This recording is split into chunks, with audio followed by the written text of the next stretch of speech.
भगवत गीता में और रामायण में दोनों जगहों पर उल्लेख है कि भगवान का अवतार धर्म की रक्षा के लिए होता है। गीता माता कहती हैं कि यदा यदा ही धर्मस्य ग्लानिर्भवति भारत अभ्युत्थानम अधर्मस्य तदात्मानं सृजाम्यहम् परित्राणाय साधूनां विनाशाय च दुष्कृतां धर्म संस्थापनार्थाय संभवामि युगे युगे। मतलब जब जब धर्म की हानि होती है, अधर्म बढ़ता है, तो धर्म की रक्षा के लिए मैं प्रत्येक युग में अवतार लेता हूँ और 7 जनों की रक्षा करता हूँ और दुष्ट जनों का विनाश करता हूँ। यही रामायण में लिखा है कि जब जब होए धर्म कई हानि बाढ़े असुर अधमी अभिमानी तब तब प्रभु धरि मनुज शरीरा हरहि कृपा निधि सज्जन पीरा। इस प्रकार तो क्या राम जी धर्म रक्षक थे? क्या राम जी के किन प्रमाणों से सिद्ध होता है कि राम जी धर्म रक्षक थे? तो जब भगवान राम अपने लोक को जाने लगे तो श्रीमद् भागवत महापुराण के 9वें स्कंध के 11वें अध्याय की 19वां श्लोक है कि अस्मरताम हृदि विन्यस्य विद्धम विद्धम दंडक कंटकैः स्वपाद पल्लवम राम आत्मज्योतिरगात्ततः अस्मरताम हृदि विन्यस्य विद्धम दंडक कंटकैः स्वपाद पल्लवम राम आत्मज्योतिरगात्ततः। तदनंतर शासन करने के बाद तदनंतर भगवान राम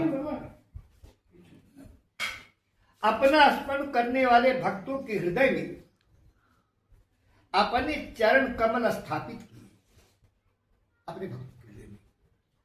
और कौन से चरण कमल स्थापित किए ना की कि जो दंडक बनके कांटों से बिध गए थे, वो चरण स्थापित किए और अपने स्वप्रकाश परम ज्योति धाम में चले गए। तो भगवान ने अपने भक्तों के हृदय में दंडक बन से विधे हुए कांटों वाला चरण स्थापित किया। ऐसा क्यों? अरे क्यों भाई? शुकाचार्य जी क्या लिख दिए है कि स्मरताम हृदय विन्यस्तम विद्धम दंडक कंटकैः। दंडक वन में कांटे जिन चरणों में विधे हुए थे, ऐसे चरण कमलों को भक्तों के हृदय में क्यों भगवान ने विराजमान कराया?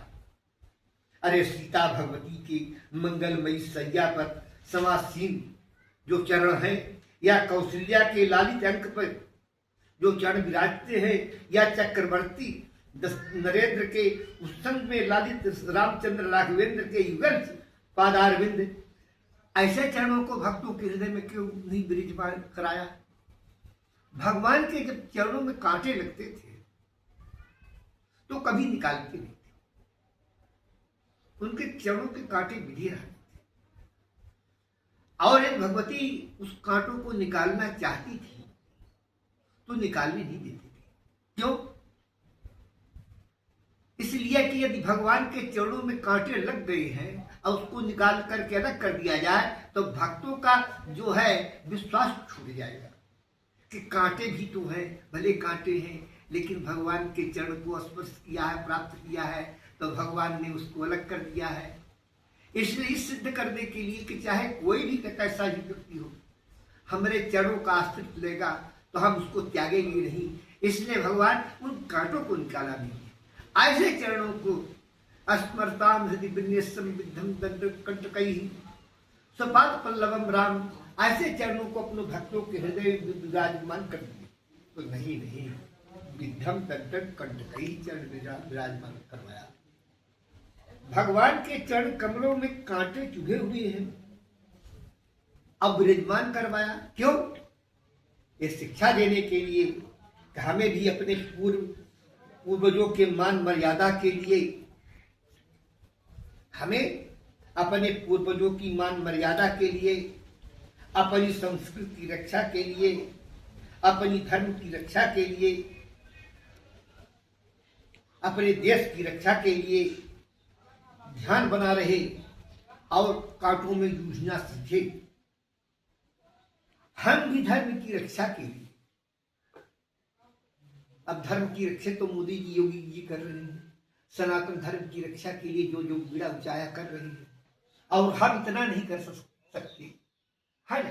उन विधर्मियों जिसकी कोई जात नहीं है, पात नहीं है, हमें शर्म नहीं लगती है, ऐसे विधर्मियों को हम मत दे करके और उनके शक्ति को परिपुष्ट करते हैं, जबकि उनके द्वारा न देश का विकास होगा, न सनातन धर्म की रक्षा होगी, न भारतीय संस्कृति की रक्षा होगी। ऐसे विधर्मियों तो हमको भगवान ने आवाज जो इस प्रकार को भावना पैदा करने के लिए विद्धम दंड कंटकैहि सुपाद पल्लवम राम आत्मज्योतिर्गात्मतः, इसलिए विराजमान करवाया। तो हमें भी धर्म की रक्षा के लिए, अपनी संस्कृति की रक्षा के लिए, अपने पूर्वजों की मान मर्यादा की रक्षा के लिए, अपने सनातन धर्म की रक्षा के लिए सिर को हथेली में रख करके, प्राणों को खतरे में डाल करके आनंद से जूझना सीखे। इसलिए इस बात को बताने के लिए ही भगवान शुक्राचार्य ने श्रीमद् भागवत महापुराण में विद्धम दंड कंटकैहि ऐसा चरण विराजमान करवाया।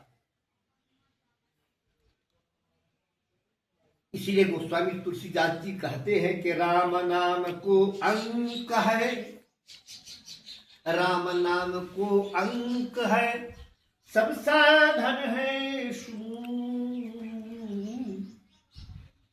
अंक गए कछु हाथ नहीं, अंक रहे 10 गुण। राम नाम को अंक है, सब साधन है शून्य, अंक गए कछु हाथ नहीं, अंक रहे 10 गुण।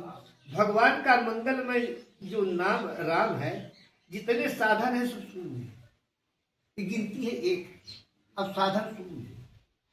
शून्य बेकार नहीं होता, शून्य की बड़ी कीमत होती है ना, कि शून्य की भी बहुत कीमत होती है। दस्तावेज में लिखा हो तो 1 लाख की में जो है 1 के साथ अब 5 शून्य मिला दो तो 1 लाख हो जाएगा, है ना। लेकिन वही शून्य दाएं के बाएं तरफ रख दो तो उसका मतलब क्या होगा। तो लेकिन अंक एक ही होगा, अब बाकी तो शून्य है ना, अंक तो एक ही होगा, तो 1 लाख हो गया। अब उस अंक को भर निकाल दीजिए, 1 को निकाल दीजिए, अब शून्य रहा है तो उसकी क्या कीमत क्या होगी। तो संसार में जितने साधन है ना, जप तप योग, है ना, है जितने दम दुर्गम योग दया मखदान सुधर्म अधीन सबई धन को, तप साधन योग विराग समाधि से होए नहीं दृढ़ता को, सब साधन सुना। यदि आपके हृदय में भगवान राम के संबंध में प्रेम नहीं है तो चाहे कुछ करो, जिस प्रकार 1 न हो अब शून्य बढ़ाते चले जाओ तो उसका मान मूल्य क्या है, कुछ नहीं। लेकिन वो सब करते हुए भगवान के हृदय में भगवान राम के चरणों में प्रेम है, तो वही जितनी शून्य बढ़ेगी उतना 10 गुना हो जाएगी। श्री